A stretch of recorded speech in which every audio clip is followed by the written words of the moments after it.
fazer a leitura, Romanos capítulo 12, versos de 1 a 3.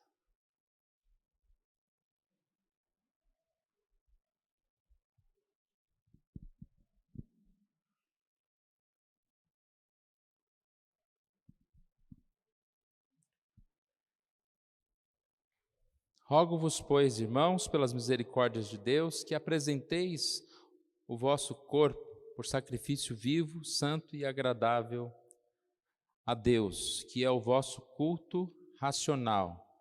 E não vos conformeis com este século, mas transformai-vos pela renovação da vossa mente, para que experimenteis qual seja a boa, agradável e perfeita vontade de Deus. Porque, pela graça que me foi dada, digo a cada um entre vós que não pense de si mesmo além do que convém. Antes pense com moderação, segundo a medida da fé que Deus repartiu a cada um.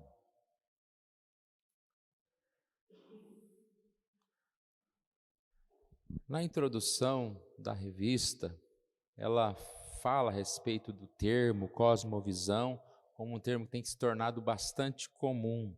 Como essa revista ela é um pouco antiga, de alguns anos, eu não sei quantos lembram quando esse tema apareceu, como ele diz aqui, em várias livrarias, vários livros a respeito do tema, porque isso sempre ocorre, né? Se há um interesse por um assunto, de repente começa a brotar livro para todo lado e várias pessoas começam a falar do assunto. Então, no caso aqui, não é tão repetitivo esse termo mais, né? Mas ele ainda é muito importante, é um tema muito importante de nós conversarmos a respeito dele e, com certeza, pensarmos a respeito dele.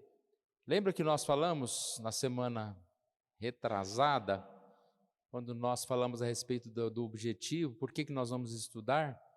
Exatamente pela importância desse tema. E nós citamos, de uma forma resumida, a cosmovisão como o óculos, aquilo que você coloca e você enxerga a partir daquilo que vai ser o óculos. Então, a nossa visão, ela tem que ter o óculos do Evangelho, da palavra. E aí você vai enxergar as coisas de uma forma diferente do mundo. Quando a gente vê o mundo tomando decisões, o mundo falando, fazendo declarações, a gente fica indignado, como que pode? Mas eles estão com óculos diferente, eles estão enxergando as coisas diferente. Eles não estão, digamos assim, loucos no sentido de que eles estão falando contra aquilo que eles estão vendo. Não, eles não estão enxergando, eles estão enxergando exatamente aquilo. A gente vai citar isso no decorrer da lição. E por isso é importante, tanto para que a gente compreenda o próximo, mas como para que a gente tenha esse firme propósito de viver nessa cosmovisão cristã, de continuar tomando as nossas decisões, de continuar pensando de uma forma cristã. Então, aqui, nós podemos resumir a introdução dizendo que é importante estudar e compreender este tema. É estudar sobre a nossa fé e, assim, algo que pode moldar a nossa compreensão acerca dos mais variados aspectos da vida. Então, vamos lá. Ponto 1. Afinal, o que é uma cosmovisão?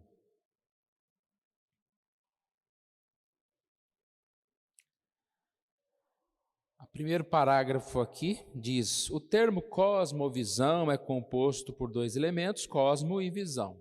Cosmo expressa a ideia do universo, mundo, totalidade, assim trata-se da maneira como alguém vê o mundo. Então a palavra, ela é bem simples, né? Cosmo, visão. Visão, e cosmo é mundo. Então qual é a visão que nós temos do mundo? Aí fala, né, que qual a perspectiva de vida, por exemplo? Qual seria a ideologia, né? O marxismo chama de ideologia. Qual o sistema de valores? Ou seja, qual é a nossa concepção de mundo? Qual é a nossa visão de mundo? E uma frase que nós temos aqui, que diz que cosmovisão é a estrutura abrangente das crenças fundamentais das pessoas sobre as coisas. Então, existe uma estrutura. Por que nós reagimos de determinadas formas? Por que nós pensamos determinadas coisas? Existe já uma programação, digamos assim, uma estrutura pronta para que a gente tome essas decisões na vida e que sejam uma estrutura de Deus, uma estrutura cristã. A lição aqui nesse primeiro tópico, então, ela traz 4 pontinhos que eu coloquei como bem resumidinhos aqui, como primeiro, posicionamento. Ou seja, o que é uma cosmovisão? É um posicionamento. Engloba tudo a respeito do que podemos nos posicionar, desde a importância da vida, da família, da honestidade, por exemplo, até a existência de Deus. Então, é o posicionamento. O que eu penso a respeito das determinadas questões da vida. Isso é a minha visão. Para tentar dizer o que não é cosmovisão, aqui ele diz, não engloba gosto pessoal por determinada cor, por exemplo. Isso aí já é gosto, né? Não significa que você tem um posicionamento a respeito da cor. A lição até de uma forma assim brinca, dizendo que pode revelar mau gosto, né? Você gosta de repente de uma cor estranha, estranha é o que também, né? Uma sociedade determinada, né? Ou algum tipo de coisa, mas isso pode ser não cosmovisão, mas é simplesmente uma questão de gosto, de qualquer coisa nesse sentido. Ponto 2 aqui, além de posicionamento, convicções, um outro sinônimo, trata das crenças de cada pessoa, o que significa convicções mantidas e definidas, né? Então, as convicções, crenças pessoais, não apenas o que nós sentimos, que há uma diferença, porque muitas das decisões nossas, elas não são baseadas nas nossas convicções, no nosso posicionamento, mas no nosso desejo, né? Você sabe que determinada coisa está errada, mas você tem um sentimento, um desejo, você toma uma decisão contrária à sua convicção. Então, não é gosto, é sim uma convicção. E a gente deveria andar mais pelas convicções, não pelos gostos e sabores aí que nós temos. Palavra 3, estrutura. Então, posicionamento, convicção, estrutura. Pode-se não saber, mas cada um de nós tem uma estrutura de pensamento, tem uma forma de tomar as decisões. Aqui diz que é um sistema em que as nossas convicções, né, são assim como um padrão, há uma padronização. E a última palavra, crenças. Crenças pessoais, né? Todos nós temos uma cosmovisão, todos nós assim paramos para avaliar as coisas. Eu estava estudando essa lição e eu realmente fiquei pensando, né, como a gente assim, um bicho curioso. A gente vive o tempo todo olhando para todo lado e tomando decisões e julgamentos e pensamentos, né? E de onde que vêm esses pensamentos, julgamentos, as definições que nós tomamos em relação a tudo? Das nossas próprias convicções. Então, quando você vê alguma pessoa falando uma coisa que é diferente do seu posicionamento, digamos assim, você estranha. Quando a gente vem à igreja, não é tão bom quando a gente ouve uma palavra e você fala, olha, eu penso dessa forma, eu creio dessa forma. Por quê? Porque nós temos a mesma cosmovisão, a mesma estrutura. Então, deveria, né? Às vezes não acontece sempre isso, mas tudo que é falado na igreja, tudo que é cantado, tudo que é compartilhado, seja algo que venha somar e a gente ali tem essa comunhão. Por isso que nós dizemos que temos essa comunhão no corpo de Cristo, porque nós pensamos iguais. Podemos ser totalmente diferentes, classe social diferente, vivendo em lugares diferentes. Às vezes a gente não se vê, né, Tânia? Quanto tempo não vejo a Tânia? E de repente a gente está conversando como se fosse ontem, a gente vê as situações e a gente pensa das mesmas formas, no sentido de que nós estamos com uma base, não é o que eu penso, Herbert, a base é a palavra de Deus. É a Tânia mesmo, né? Ah, desculpe, então. Demorei, mas eu não vi a Tânia, eu falei Tânia e vi você, eu só não lembrei o seu nome. Tá vendo como a minha convicção está bem ruim? Zaira, eu não vou nem me atrever a falar mais nome aqui hoje, viu? Né, presbítero? Como que é o seu nome? Nem vou me atrever a arriscar o nome do Jonas. O tempo passa e a distância, né? A gente fica tão longe, mas vamos seguir. Então essa é a primeira parte. Qual que é a primeira parte? Afinal, o que é uma convicção? E aí a gente tem esses tópicos aí. Convicção é uma estrutura abrangente das crenças fundamentais das pessoas sobre as coisas. Cosmo, mundo, visão de mundo. Ponto 2, o papel da cosmovisão.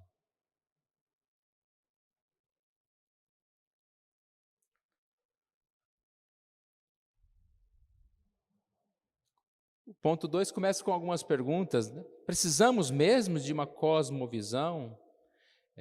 Nós tomamos decisões de acordo com essa cosmovisão ou de acordo com cada situação ou de acordo com o que parece melhor?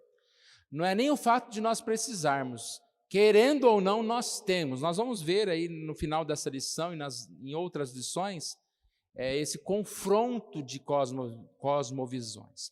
Lá na introdução falava que o termo estava se tornando muito comum e às vezes as pessoas até usavam o termo inapropriadamente, porque não era uma cosmovisão real cristã, mas era uma cosmovisão como o mundo tem. Eles chamavam lá da cosmovisão do dualismo, que ao mesmo tempo divide o homem entre o homem espiritual e o homem da segunda a sexta lá, né? O homem que vive de uma forma diferente. Hoje a gente vê muita gente que pensa assim. A igreja a fé é separada, né? Eu tenho a minha fé e eu tenho a minha vida lá no mundo. Isso é um tipo de visão, cosmovisão, né? Errada, né? Mas aqui também vai falar sobre sobre o materialismo, né? É uma cosmovisão. A minha visão, o meu óculos é o materialismo. Então tudo que eu faço é visando mais para mim. As minhas amizades, o meu esforço pelo trabalho, tudo visando o materialismo. É uma visão de mundo. Se existe isso, não? Quantas pessoas estão vivendo pelo material, entregam a vida, só buscam todo. Nem pode vir à igreja, né? Porque está fazendo alguma coisa lá que é mais importante. Não só ganhando dinheiro, mas também talvez passeando, né, com o dinheiro que ganhou. Então, essa é a definição, ponto. Ponto 2, o papel da cosmovisão. Precisamos, como eu acabei de dizer, não só precisamos, como nós automaticamente temos. Uma das características ímpares dos seres humanos é não poder fazer nada sem o tipo de orientação e direção que uma cosmovisão fornece. Nada, tudo que nós fazemos está relacionado à nossa forma de pensar, à nossa forma de agir. A Nádia estava contando, ela está trabalhando lá na CDC, ela estava contando que uma das crianças entregou uma folhinha, né, de um desenho, que era uma baleia, né? E geralmente a gente tem aquele costume, né? Pinta a baleia de cinza ainda, não sei, ou azul, tal, não sei. Aí ela pintou a baleia lá, não sei de que cor que ela, e falou assim, eu pintei dessa cor porque a gente pode ser o que a gente quiser, né? Ou seja, a baleia, se ela quiser ser rosa, se ela quiser ser azul. Então, o que é isso? É uma cosmovisão que veio dessa frase que a gente tem ouvido muito, né? Seja o que você quiser. Seja homem, seja mulher, seja o que for. É uma decisão baseada em algo que vem, né, de uma decisão racional. Então, isso acontece mesmo o tempo todo.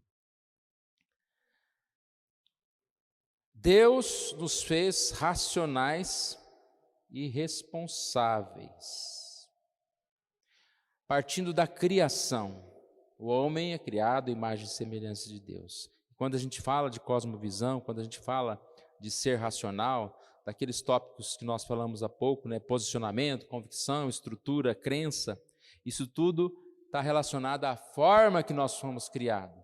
E é aí que a gente entende a dificuldade, porque nós fomos criados perfeitos, Deus colocou lá em paz, lá no paraíso, o homem ali sendo alguém que deveria governar, dominar, ele deveria dar nomes aos animais, tudo que ele estaria fazendo ali estava relacionado a esse pensamento, a esse entendimento de certo, errado, a própria convicção, né, o discernimento das coisas. Mas o pecado vem, bagunçou, né? Aí a gente ficou bem sem uma visão correta. Então nós vemos aqui na lição, ela faz quase que uma sequência aqui, né, de que Deus nos fez racionais, e assim nós temos essa definição de certo e errado. Só que o próprio pecado veio nos tirar dessa sequência aqui, né? E nós temos em Cristo, por meio da fé, esse retornar de Deus. A gente vai ver daqui a pouquinho essa parte aqui. Então Deus nos criou para fazer o bem. E repare que a primeira tentação, ela veio exatamente atacar a bondade de Deus, veio questionar o próprio Deus. Deus é um criador, Deus é bom, tudo que ele fez é perfeito. E o que essa serpente veio dizer? É nada, né? Deus é egoísta, ele não deixa você comer dessa árvore, ele te não deu a liberdade total, é certamente que você não vai morrer. E aí ele veio com esse pensamento. Fez o quê? Com que o homem abandonasse a cosmovisão original, que é o óculos daquilo que Deus ensinou. Deus não só criou o homem, mas deu limites ao homem. Depois da queda, o que aconteceu? O homem foi responsabilizado pelo seu pecado. Por que ele foi responsabilizado? Porque ele era um ser racional. Ele era um ser capaz de tomar as decisões. Mas ele escolheu aquilo que era errado, contrário à vontade de Deus. Então, Deus vem com o homem e se encarregou, aqui está dizendo a lição, Deus se encarregou de fazê-lo refletir acerca dos seus primeiros atos, com aquelas perguntas: onde estás? Quem te fez saber que tu estavas nu? Comestes da árvore que te ordenei que não comestes? O que é isso que fizestes? Então aqui foi o momento da responsabilização. O homem foi expulso, mas ele foi expulso sabendo o que ele fez, né? Uma criança que vai ser expulsa da escola lá e fala: você fez isso, está sendo expulso por causa disso. E o homem não teria argumentos algum contra Deus, porque ele estava transgredindo a vontade de Deus. E é aí que eu digo que a sequência da história entra com Jesus vindo ao mundo para nos salvar, e nós, com essa fé que temos em Deus, nós vamos retomando a visão, porque nós enxergamos a partir de Cristo, nós enxergamos a partir do Evangelho, e nós assim, novamente, vamos andar segundo os caminhos do Senhor. Nós somos pecadores, mas Deus nos salva por meio da fé em Cristo. Lembra da nossa passagem inicial, lá de Romanos 12? Lá ele fala sobre a renovação da mente, ou seja, renovar a mente, é trazer à memória as coisas certas, as coisas de Deus, o Evangelho. Como que fica a nossa mente sem Deus? Pega um terreno lá e deixa quieto. Vai o capim subindo e vai tomando conta. Como que fica a nossa vida sem Deus? Nós vamos nos afastando, nós vamos embrutecendo, Tudo aquilo que é carnal, tudo aquilo que é ruim vai aflorar. E nós conhecemos bem quem nós somos, né? Nós sabemos do que nós somos capazes, né? Tanto para o bem como para o mal, né? Deus nos dá essa racionalização de entender, olha como você pode ser bom, como você pode ser abençoado. Siga o caminho. Mas e se nós nos afastarmos? A nossa mente vai ser levada cada vez ao mal. E assim ele diz que nós devemos buscar a renovação da nossa mente. E assim nós vamos crescer mais e mais nos caminhos de Deus. É claro, irmãos, que por isso que nós precisamos sempre estar atentos a tudo, estar cuidando de tudo, porque nós não simplesmente vamos colocar um óculos espiritual e vamos fazer só o que é certo. Mesmo com o óculos, o homem, ele acaba mesmo enxergando o que está errado, às vezes cometendo o que é errado. Aqui a lição chama de crenças conflitantes. Como nós somos incoerentes nas nossas próprias crenças. Tem uma canção que eu gosto muito, que é uma passagem bíblica, que fala a respeito de que aquele que tem os meus mandamentos e os guarda, este é o que me ama. E aquele que me ama será amado por meu Pai. E aí eu fico pensando, a gente fala tanto que ama a Deus, e aí a palavra de Deus diz, aquele que tem os meus mandamentos e os guarda, é o que me ama. Olha que conflito que gerou agora, né, na gente. Mas é um conflito para a gente desistir da fé? Não. É para a gente falar, nossa, Senhor Deus, perdão, Senhor, eu preciso buscar os seus mandamentos, guardar. Eu tenho os mandamentos, eu tenho o óculos, a visão. Agora o guardar é a parte mais importante. Quantas vezes você anda pela rua aí, você vê placa de 110, eu não sei porque você tem que andar 115, 118, sempre uns 5, 10 a mais para tomar aquela multa baratinha lá, né, mais ou menos, né, de passou 10 né? Tem aqueles abusados que a 110 anda 140, mas a maioria das pessoas vai tentando andar no limite, né, é 80, eu vou a 92, assim, né, fazendo uma conta. Se você está enxergando a placa, que raios, né? Não obedece? Né? Temos que obedecer. E se não tivesse a placa, você já tem na sua mente, né? Você estudou lá na escolinha lá para tirar carta, autoescola, você sabe um monte de regra. Sem placa você sabe que você não pode fazer certas coisas no trânsito.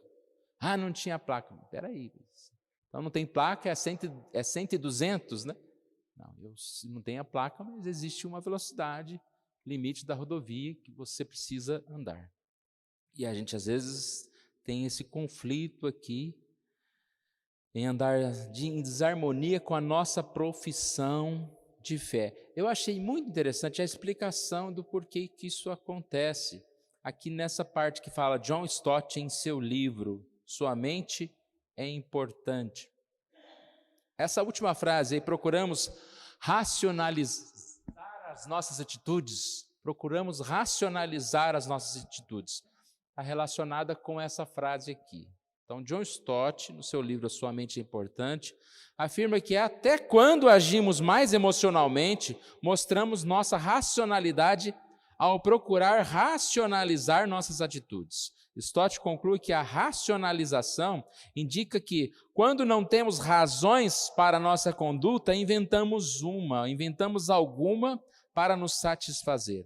A gente é tão apegado a uma cosmovisão que a gente, para tomar uma decisão errada, a gente primeiro tem que racionalizar. O que ele quer dizer com racionalizar? É colocar razão naquela decisão errada. Vamos dar um exemplo do mundo que é mais fácil. Você vê, por exemplo, uma gangue que pega e fala, me traiu, morre. Um parente dele, o irmão dele, traiu lá na gangue, não, morre também, porque a lei é essa. Eles racionalizaram, o certo é isso. Esqueceram qualquer outro contexto. Quando nós vamos tomar uma posição É difícil dar exemplo, né? Depois acaba atingindo alguma coisa. Mas, geralmente, a gente tem uma desculpa. Vamos chamar de desculpa essa palavra racionalização. Então, eu quero faltar à igreja, eu tenho uma desculpa. Aí, na minha mente, falo, mas já fui 4 domingos? Um só por mês faltar? Não tem problema. Já está na hora de faltar um domingo por mês. A gente racionaliza aquilo que a gente quer fazer, que no fundo a gente pensa que está errado, mas a gente não quer agir errado. Então a gente torna o errado certo. Mas eu traí minha esposa, mas olha como ela me trata. Aí você vai racionalizar. Eu preciso trair a minha esposa. Você esquece todo o padrão. É fácil lembrar de Adão e Eva, né? Eles fizeram o quê? Eles racionalizaram o pecado. Deus disse, não coma. E aí a serpente diz, mas certo, não tem problema não, come. É certo que não morrerás. Aí eles falam, acho que não tem problema mesmo não. E vai racionalizou o pecado. Então eu gostei dessa parte, porque exatamente ninguém levanta e fala, não, eu vou cometer um pecado agora. Não, primeiro você fica tentando com a sua mente, cauterizar a sua mente e falar, não, mas acho que isso não é pecado não. É um pecado, mas Deus, aí eu peço perdão a segunda. Eu tenho uma ilustração que eu acho interessante diz que é verídica, de um senhor que foi para Las Vegas, e aí ele foi na igreja, né? Aí o pastor achou estranho, falou, mas você vir na igreja, né? Estranho que a maioria das pessoas que vêm para cá, vêm para os cassinos, vêm para sair, para prostituição, tá? Ele falou, não, é que eu vim aqui, é o seguinte, é porque eu vou fazer essas coisas, eu já quero pedir perdão antecipado, né? Para que Deus me guarde nesse mau caminho que eu vou tomar. E não dá. E às vezes a gente faz isso antes de pegar e falar, não, Senhor Deus, me dá só mais uma, né? Vamos dar um jeito aqui, porque afinal de contas, na segunda-feira eu estou de volta com o Senhor, eu vou dar só uma voltinha ali. Faz uma coisa mais ou menos desse jeito. Porque a gente não fala, eu não amo a Deus, eu não quero desobedecer a Deus, então eu peço permissão a Deus. A gente sabe do jeito que o mundo vive hoje, aquela história do dualismo, a fé separada da vida, né? Quantas vezes existem lá morros no Rio de Janeiro que a pessoa ora antes de cometer um assalto, não vamos agora, Senhor, ora, Pai nosso aqui, abençoa a nossa... Por quê? Porque eles não estão fazendo nada errado, eles estão assaltando uma sociedade corrupta, eles estão roubando de quem é mau, tem tudo uma racionalização para cometer aquilo que é mal, mas para eles não é mal. Está com o óculos errado, e aí é o grande problema, né? Aí é o grande problema. Assim como no caso de Adão e Eva, nossas crenças mais básicas conduzirão nossa compreensão acerca do mundo e, portanto, dirigirão as nossas atitudes. Esse é um ponto aqui que a gente deve realmente pensar. A nossa crença, o que eu creio, vai conduzir a minha vida, vai mudar a minha vida, vai dirigir a minha atitude, porque as minhas atitudes estão relacionadas ao que eu creio. E é o que a gente falou, às vezes a gente, no lugar de tomar as atitudes baseadas na razão, na verdade, a gente toma atitude baseada no sentimento. E é aí que as coisas complicam. Não tem como caminhar por causa disso. Vamos lá para o último ponto, ponto 3, as cosmovisões concorrentes. As Escrituras também nos falam a respeito da cosmovisão do ímpio ou do mundo, a cosmovisão antibíblica. Como vive o mundo? Vamos falar um pouquinho. O Salmo 10 alerta-nos e nos lembra e descreve o homem que tem uma crença distante de Deus. Tem uma crença firmemente arraigada no coração de que Deus não existe e acaba agindo com arrogância, cobiça, soberba e todo tipo de maldade. Então, como que o mundo vive? Ele vive muitas vezes distante de Deus. Por quê? Tem um grupo que não crê. em Deus, como Deus verdadeiro. E aí age de forma complicada. Seguindo nesse mesmo pensamento, Paulo expõe detalhadamente como a rejeição da verdade de Deus conduz à idolatria. Essa palavra idolatria, ela engloba uma série de questões, como a própria imoralidade, perversidade, porque idolatria é o que você coloca como seu ídolo, no sentido de o que é o seu Deus, né? E como a gente vive num mundo de coleção de deuses, de últimas modas, de coisas que a gente fala, não posso viver sem isso. E a única coisa que a gente não pode viver é sem Deus. E é a cosmovisão errada, uma visão do ímpio que pende a tudo aquilo que é errado, né? Que não agrada a Deus. E aí o que acontece?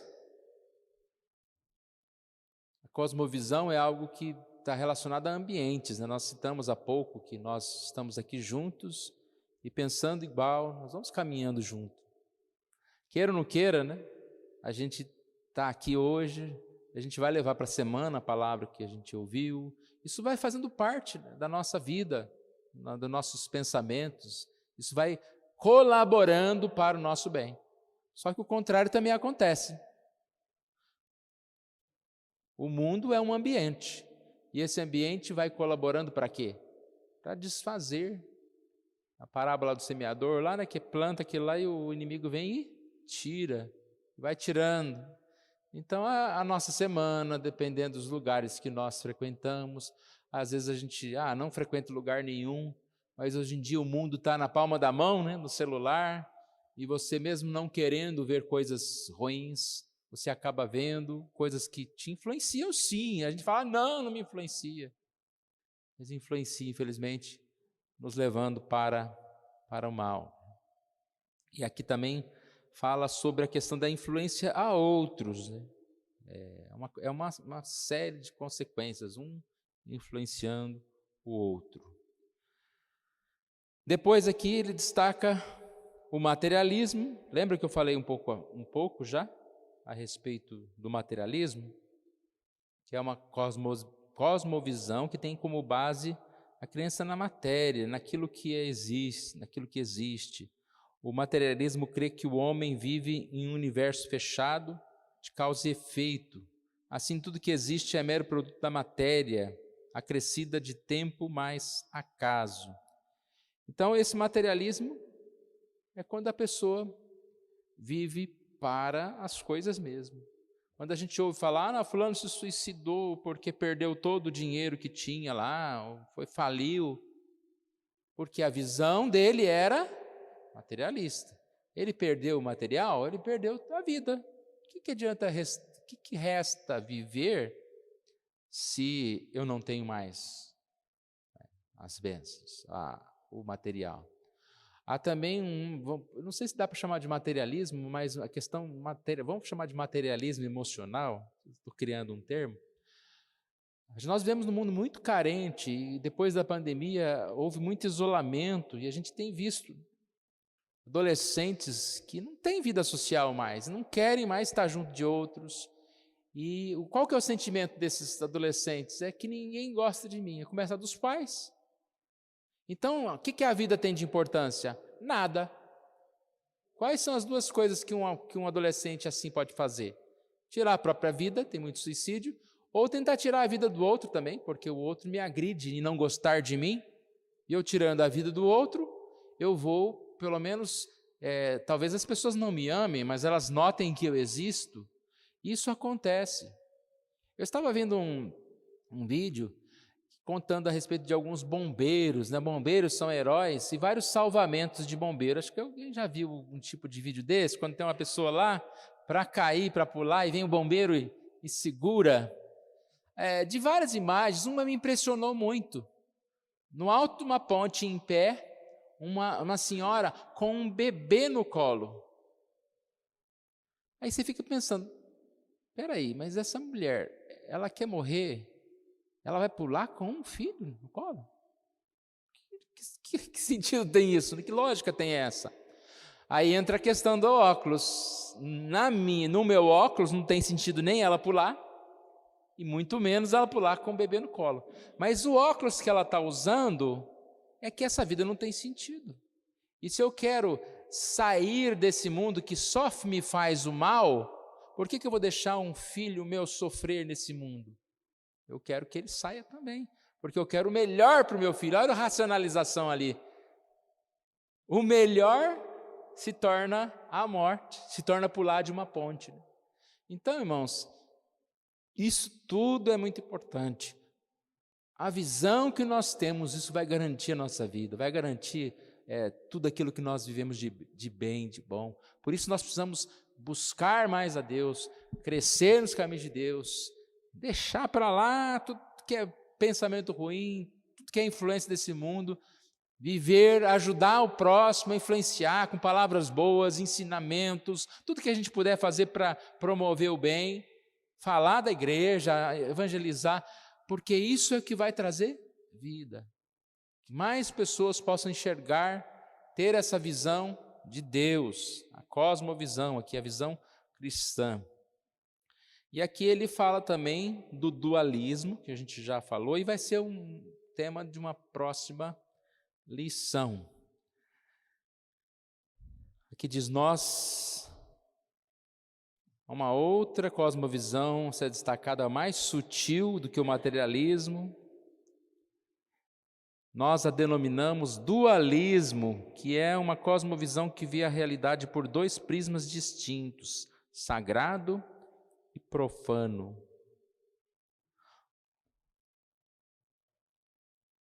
Então é algo errado, né? Está falando sobre algo errado. Essa separação aqui de sagrado e profano, tentar viver uma vida como se fosse de duas coisas. Mas nós vamos falar isso na lição que vem. Conclusão.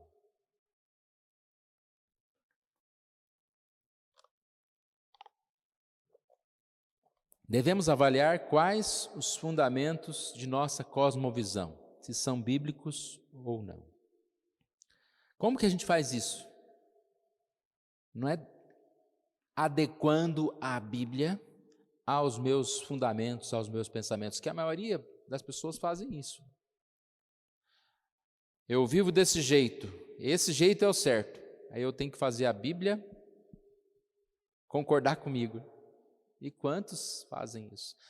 O chamado liberalismo teológico, né, que está se alastrando muito. Às vezes a gente vê pastores que a gente fala, nossa, pastor é muito uma benção, tal, mas ele tem uma visão de liberalismo, ele tem uma visão perigosa, porque ele vai desconstruindo a Bíblia para que o humano seja mais aceito. Então, são formas de tirar coisas da Bíblia, né? Tem gente que tira milagre da Bíblia e tira passagens da Bíblia, reinterpretam passagens da Bíblia, atualizam a Bíblia, né? A sua forma de pensar. Não pode ser assim. Devemos avaliar quais são os fundamentos de nossa cosmovisão que são bíblicos ou não. Eu acredito, irmãos, que na maioria das vezes a gente sabe muito bem o que é certo. Vai falar que Adão e Eva não sabiam o que era certo e o que era errado. A gente sabe o que é certo. A maior parte das pessoas que estão aqui já estão na igreja há muito tempo, já ouviram muito a palavra, já leram, sabemos o que é correto. Nós precisamos então avaliar mais e tomar uma decisão séria de temer ao Senhor, de andar nos caminhos do Senhor, de entender que não ficar racionalizando, mas não tem problema, não tem problema. Nós somos chamados para viver de uma forma diferente.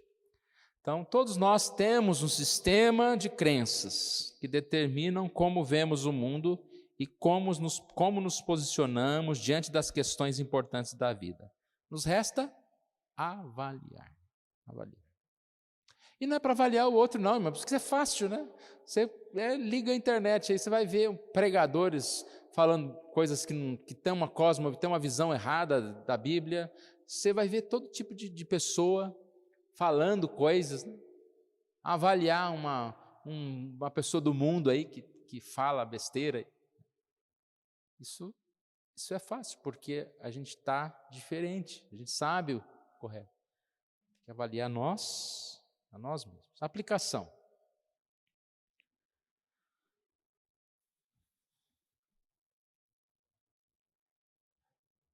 Você poderia indicar uma base bíblica para cada uma de suas posturas e opiniões mais importantes? Acho interessante essa ideia, né? Tá bom, então se você fala que isso é certo, qual que é a sua base para falar isso? Então a nossa base sempre tem que ser as Escrituras. Qual é a base? A gente sabe que a base do mundo é a sua própria ganância, a sua própria loucura. A gente está vivendo tempos assim, irmãos, tão assustadores, né? Tem coisas que nem são, como se diz, nem devem ser citadas, né?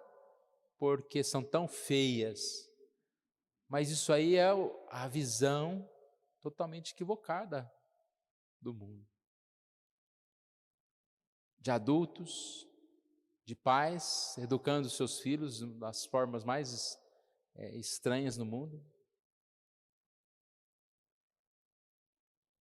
E nós devemos ver se realmente aquilo que nós cremos tem base bíblica. Aquilo que nós praticamos tem base bíblica. A sua cosmovisão, tão abrangente quanto a vida, e há áreas que você não enxerga relação com a sua fé? Áreas que você não enxerga em relação com a sua fé? Nessa avaliação, irmãos, nos leva a humildade, né, diante de Deus, confessar os nossos pecados e pedir forças para Deus. Deus é poderoso para mudar. Não precisamos nos conformar com esse século, né? Temos que renovar a nossa mente, através do quê? Da nossa visão de mundo, a visão do que é verdadeiro. E assim nós podemos seguir, né, no caminho de Deus. Então que Deus assim nos abençoe. Nós vamos terminando. Se tiver alguma pergunta, se alguém quiser trazer uma palavra aí, senão nós vamos cantar.